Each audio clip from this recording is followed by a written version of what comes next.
Narito tayo ngayon upang matunghayan at pagkwentuhan ang talaga namang nagwa-viral na latest issue ni Ate Erica.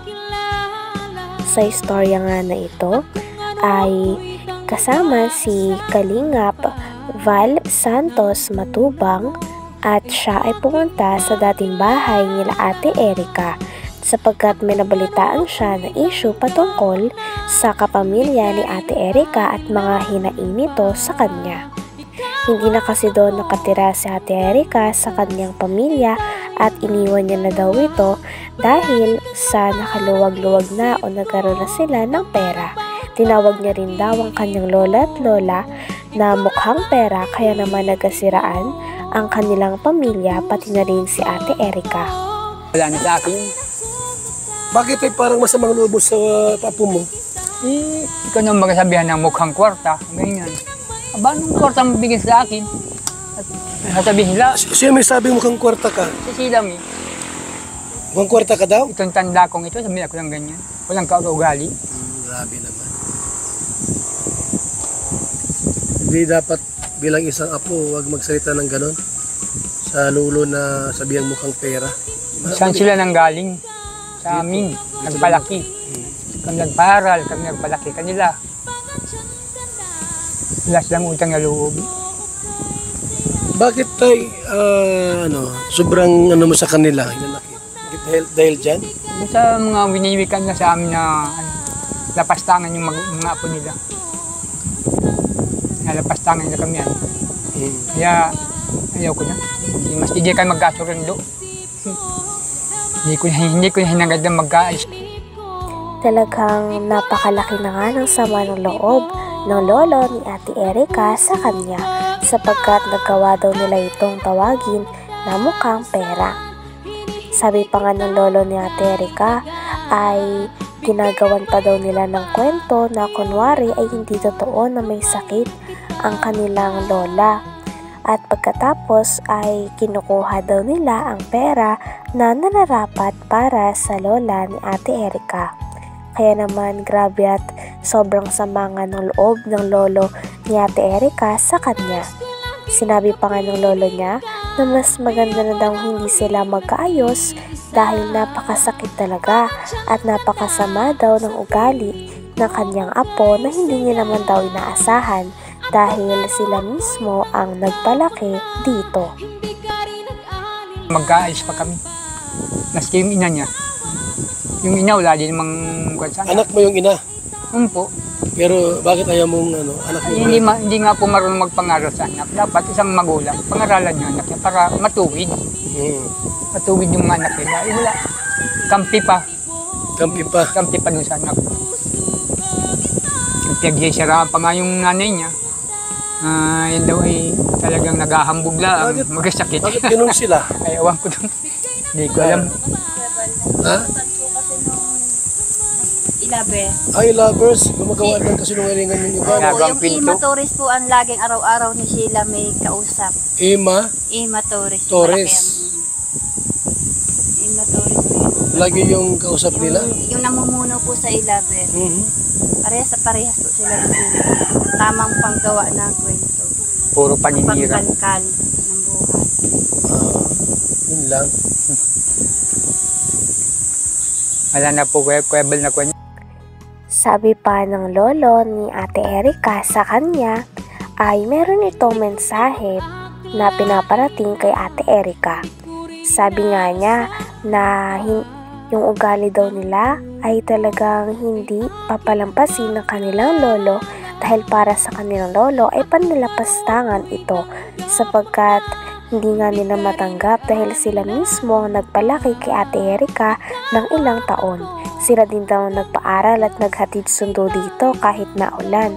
Kaya naman daw hindi rin nila lubos maisip na talagang iiwan at pagtataksilan sila ng kanilang tinuturing na apo.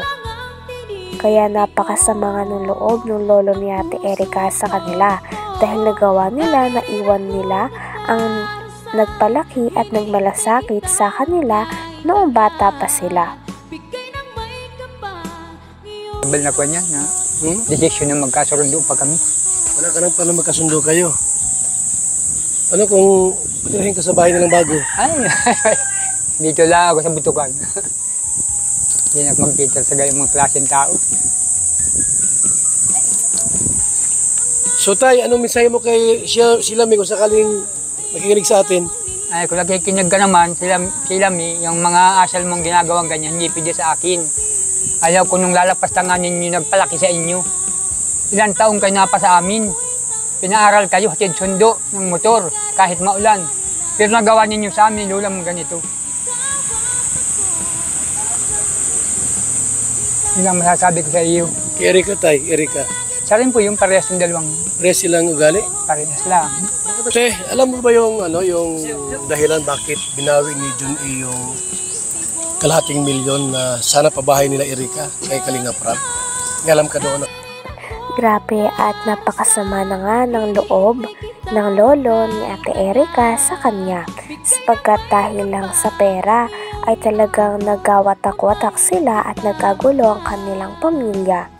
Talagang iniwan na nga ni Ate Erika ang kanyang lolo at lola na nagpalaki sa kanya. Kaya naman ito talaga ang hinain ng lolo ni Ate Erika sa kanya dahil hindi nila lubos na matanggap na ang sarili nilang apo na kanilang pinalaki ng maayos, kinihisan at pinag-aral ay ang tao pa talaga na tatalikod sa kanila lalo na sa oras ng kanilang pangangailangan. Kaya naman sa parte ng kanyang lolo ay hindi na rin nais ng kanyang lolo na ayusin ang hidwaan na nagaganap sa kanilang dalawa dahil hindi daw ito katanggap-tanggap. Alam ka doon na kwento? Doon po sa pagbawi po ni Sir John A, hindi ko po alam kung saan po napunta yung pera. Kasi magkausap na po sila ni Sheila May. Okay. Ibig sabihin, mayroong malaking factor si Sheila May kung bakit binawi yung pera kay Kalinga Prab para sa babae ni Erika. Opo, kasi ganito, kasi parang kasi ganito po kasi nung pag po binablog po sa Erika ni Sir Kalinga Prab. Alam na po ni Sheila May ang parang pinag-usapan na po nila ni Sir Mga John. Kalingap, mga kaibigan, balik nga paglingkod, Val Santos Matubang. Simpleng tao, ordinaryong vloggers, sa mga Kalingap, na handa maglingkod po sa ating mga kaya. Ito po mga kaibigan ko yung nasa bahay ngayon nila, yung nila tita, saka lolo po nila. Dahil nga pumunta si Kalingap Val sa bahay nila Ate Erika, ay marami ring nalaman ng mga manonood tungkol sa hidwaan ni Ate Erika at ng kanyang lolo at lola. Lumabas pa nga din na konektado pala ito sa naudlot na pagpapabahay ni Kalinga Prab para sana kay Ate Erika at sa kanyang pamilya. Nandun naman ang kanyang tita, talagang naglahad ng istorya. Sinabi naman ng kanyang tita na talagang hindi naman daw totoo at lumalabas nga na hindi talaga totoo ang mga rason ni Ate Erika sa pagtanggi niya sa pagpapabahay kay nila Kuya Rab sa kanila. Sabi kasi ni Ate Erika noon ay hindi mo na siya magpapa-vlog o hindi na talaga siya magpapa-vlog kaila Kalinga Prab sa kadahilanan na mag-focus muna siya sa kanyang pag-aaral at gusto niya rin talagang magkaroon muna ng oras para sa kanyang pamilya at sa kanyang pag-aaral dahil porsigido ito. Ngunit lumabas nga sa issue na ito na talagang hindi totoo ang lahat ng iyon. Sapagkat ang katotohanan ay mayroon na daw kumakausap kay Ate Erika na isang negosyante na talaga namang handa kaagad tumulong sa kanya. Kaya naman ito daw talaga ang dahilan kung bakit bumitaw na at hindi na nagpapa-vlog si Ate Erika kay Kalinga Prab at sa Kalingap team. Hanggang dito na lamang muna ang ating latest update sa talaga namang trending at talaga namang pinag-uusapan na latest issue ni Ate Erika. Maraming salamat sa inyong panonood. Hanggang sa muli. Bye!